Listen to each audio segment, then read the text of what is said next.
Thanks for coming today, everyone. My name is Lindsey Pickles. Bright Dials Digital Marketing is my business, which I set up last year.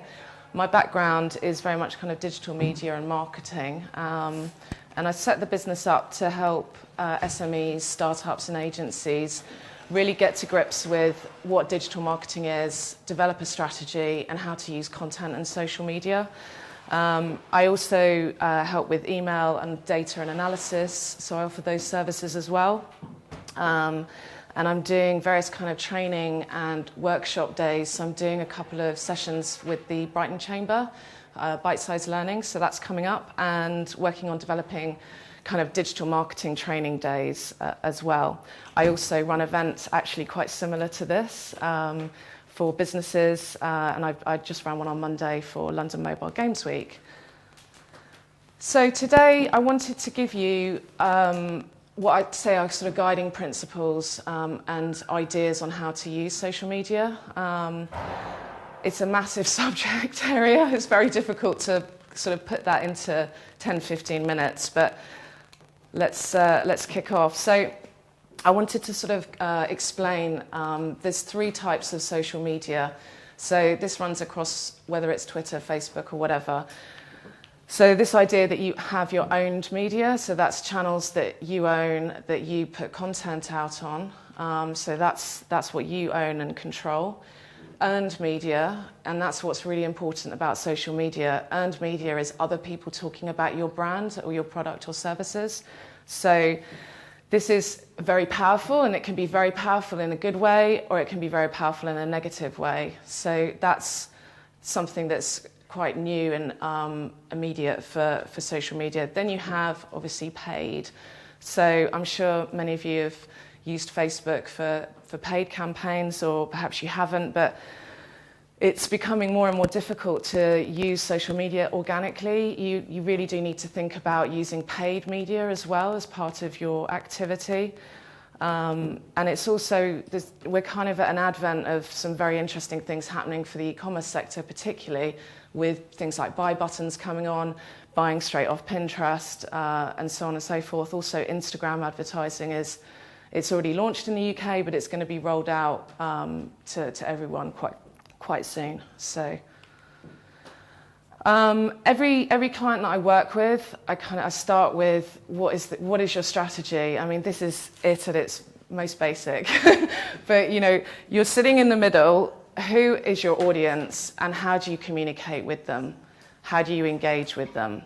So for me, there's your existing customers, you have prospects, you have lapsed customers, and particularly with social media, you have what's known as influencers. So they may not fall into those other three buckets, but they can certainly help amplify your message on social media. So it's very important to kind of establish what your strategy is and who your audience is at the outset.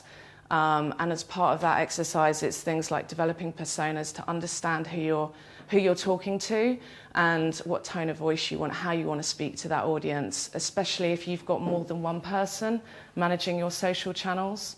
So you want to be consistent across the board. The first thing I'd say, and where I kind of start with all clients, is like you really need to be credible with your channels. Like what have you got? Is your copy consistent across all of your channels? Is it accurate? People are flicking so fast. Is your company well represented? Do people know that's your company? Is it linked? Have you got the right links on there? Is the copy optimized? And that's obviously key for people searching for you. So I've just got my profile here as an example for Twitter, just to give you some ideas. But the header in the background, quite often some people don't have a header. They're not even using it, which is like quite a missed opportunity. My header's been sort of specifically designed, but you could be using an image, and it's also quite helpful to, if you can't fit copy into the bio, which is the copy underneath the profile picture, then it gives you extra space to put more copy on there, which is quite helpful. There's things like the branding, so you can change the font colors, which you do in the settings. And then just in terms of being credible, it's important to sort of It's important to, I think, to have a balance between who you're following and who's following you. So there's kind of two schools of thought about this. You can have a sort of very small number of people that you're following and build up your followers as much as you can, but actually having a more equal balance between the two gives it shows you're engaged with your audience, and I think that's an important thing to do, particularly for Twitter. So yeah, that's just tips for Twitter, really. When you've got Facebook, and you link it up to Twitter, a lot of people say that's quite bad because obviously then people don't go to the link. Is it best to then just keep Twitter separate? Yeah, I think it depends. It depends what you're using it for. But yeah, I mean, quite often people will have it automatically posting, and that does look a bit rubbish. I'm a big believer in using content and recycling that and redistributing it across your channels, but don't do it at the same time. Don't necessarily do it automatically. Use the same image, but devote sort of specific copy to it. And you may not want to be putting everything out on Facebook on Twitter, so you need to sort of different than like your business one, but you end up sort of having so much time doing, as in for like Facebook, Twitter and something else, and if you're trying to make each one unique, it's quite a lot of time doing that. So I just wondered what your views were. Just if you were linking them, it's obviously not advisable. Yeah, I mean, I think in some instances you could link Twitter into Facebook, but Facebook into Twitter, if the copy's long, it won't work or it won't look right. So you just have to sort of think about how that works. Sorry, I just skipped back then. So it is important to show your personality. I mean, especially if you're a small business, to get across who you are. If you're a Unilever, it's going to be the personality of the brand, but for small businesses, I think it's important to show who you are. It's really important to engage with everyone who's communicating with you on whichever channel it is. But really crucially, and this is really important, is make it commercial. So often people are following, I mean, not necessarily Justin Bieber, but following celebrities, and it's like, well, what's that going to bring to you? What is that going to bring? Is that a bit potential prospect? No, you need to follow companies and people that can generate business for you, and I think that's a really important thing to remember. With regards to Twitter, is it important not to follow too many people if you haven't got many followers? Because when followers look to follow you, if you've got 1,000 people that you're following and you've only got 50 people, don't they become a little bit suspicious? So should you limit the amount of people that you're following? Yeah, that's kind of what I meant by the credibility part with the ratio. So I've got 420 followers, but I'm following 405. If I was following 14,000 people, it doesn't look right. So that's what I mean, that ratio and that balance. It's important to have a few more people following you, and equally the other way round. I think Elon Musk follows 50 people, and he's got 2.whatever million followers. So it's like, how do you want to engage with your audience? Can I ask you? Yeah. If you're following 405 people, doesn't that give you loads and loads of stuff? Yeah, information. Yeah, that's in a couple of slides down. Oh, sorry. Yeah, no, that's all right. That's all right. It's a very valid question. So yeah, be commercial. Everything with social media is, it is about content. So what are you talking about on social media? Who's your audience? What content are they interested in? So there's curated content, which is content that you are pulling together from wherever you see it, that's relevant to your audience. And then there's owning content. So owned content will, it's unique to you. You can develop that into lots of different content formats. So for example, you may have a customer survey that you do, you can pull out some stats out of that, then you could make an infographic from that. It can be a press story. The infographic imagery that you use, you could cut that down into smaller imagery, which you can use for social media as well, create a blog, etc., etc. There's lots and lots and lots of different types of content this event here today is content marketing, right? We're here, we're generating content. So this is the content matrix, which is quite a useful thing to sort of get your head around the types of content that you can put together. So the x-axis, so awareness and purchase, and then you've got these quadrants of what you're trying to do. So educating people, convincing them. So you can see there's events in between convincing and inspiring. And then your entertainment quadrant with quizzes and competitions and games. So that's quite useful just to sort of think about. I think this is going automatically. To map out what you're trying to do with the content and give you ideas on what kind of things you can do. Any questions on that? Okay. So this is my favorite content production tool called Canva. I don't know if you guys know it or not, but it's brilliant. I produced this presentation in Canva. It's basically a web tool, and you have lots and lots of different templates. So you could have a Twitter post, a Facebook ad, a blog post. You can even do a Twitter header on there, which is actually really, really helpful. You can upload your own imagery and change the colors, do lots of different fonts, download it, and you're done. It's super fast, and it's a really great way of just generating content quickly. So this is an important one. There's kind of three areas here, and this kind of is applied for digital marketing as a whole, really. So gathering your company data. So think of all the touch points that customers have with you, and how are you managing that data? You know, do you have it in one place? You know, are you using the data from LinkedIn? What about email? Is your email database together? And it's about pulling all of that into one place, which is essential for your sales strategy, but from a social media perspective, it's very helpful to help you cross-pollinate your customers across different channels. So that's a very useful thing to be able to do. Managing channels, which comes back to your question, so there's a lot of information that you have on social, and there's ways and means and tools and tips to do that. So I'll show you a couple of slides to sort of help show that in better detail. On the delivery of content, there's lots of tools you can use.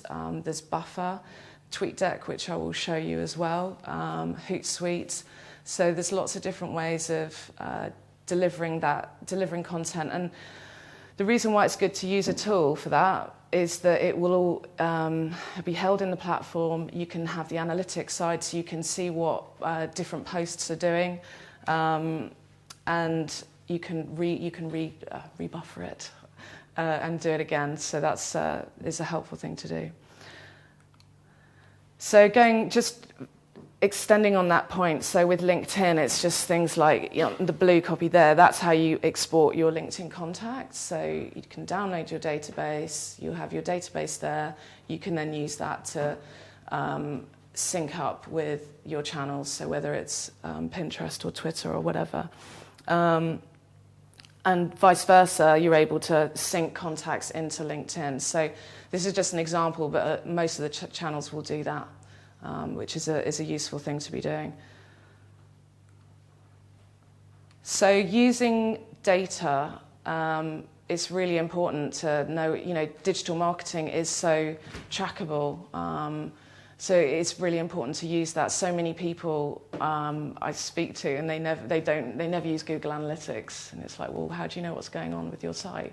I'm sure you guys are probably better at doing that, being more e-commerce focused. But learning what's going on and then applying that insight. So there's ways and means of doing that. The first one, so Twitter's actually extended the information out into Twitter Analytics. So previously it used to only be in their sort of partner platforms like Social Bro, but there's actually quite a lot of interesting information available within Twitter, which is very helpful. The other tool, and this is the tool that I really love, is Social Bro. And Social Bro is an amazing tool for everything. gathering, uploading in bulk, so uploading contacts in bulk, following those people, particularly for customer care, you're able to tag somebody, which means that you don't have to follow them. You can tag them in Social Bro and you can see, you can look them up at any point.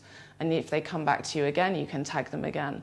So that's a very useful thing to be doing. And within Social Bro, you can add into lists as well. So I think we just jumped a slide. Let me just go back. Sorry, so this is lists in Twitter, which is a way of, it's essentially buckets of information. So you can see on the top, there's a padlock and those are private lists. So if there's people that you want to track or, you know, whether you've met them at an event, whether they're journalists, news or target businesses that you're interested in, you know, they're prospects for you, you can put them into Twitter lists, which is the easiest way of doing that is on Twitter or in Social Bro. And then what you're able to do in this tool, which this is TweetDeck. TweetDeck is a really good listening tool. So you're able to put in each of those columns a search mechanism. So whether that's, it can be a Twitter handle, it can be a hashtag, it can be a list, and it enables you to have, I have about 20 odd columns and I'll just scan through them. So rather than having any hope of following thousands of people, which I don't really want to do, I'm able to look at them according to the reason why I want to look at them. So that's a very useful tool to use. There is also this schedule column, so you're able to schedule tweets in TweetDeck as well. So this is a really good, if you're not used to scheduling information, then this is a really good sort of starting point to use. So that's kind of my sort of tips and tricks. I would just say if you are going to invest in marketing, like make a commitment to it, understand what kind of budgets you need to have, and basically make sure that it drives a return on investment for you. That's really important to get the most out of your marketing. And that's it. Any questions? You talked a lot about Twitter. Do you also recommend Instagram? I do. I think it depends. I mean, I think it depends on the kind of business that you have. I mean, particularly, you know, Instagram's going to be. I mean, it is very powerful, and the fact the advertising side is coming through. But yeah, I mean, it's. I had a yoga client, and Instagram was very important for them. You know, but it does depend on the type of business that you have. What is your business? Bakery packaging. Bakery packaging. Yeah, so it's very visual, and yeah, so Instagram is important, and Pinterest as well. But again, Pinterest is something that I would recommend. This kind of managing a delivery of content, as you know, to update into Pinterest, for example. And are there tools to manage that, like those TweetDeck and those? Are there tools for Instagram as well? Sorry? Are there tools to manage Instagram in the way that you can? They are, but they're not as good. It's really difficult with Instagram. So it's. For example, if you want to schedule an Instagram post, you can do that in Hootsuite, but you have to manually get your phone out and click. So it's really, really lacking, Instagram. It's terrible, to be honest, and it's shocking that it is as bad as it is. It will only improve, I hope. Anyone else? Okay. Well, thank you very much. If you've got any other questions, then just come and grab me at the end and have more of a chat. Thank you. Thanks.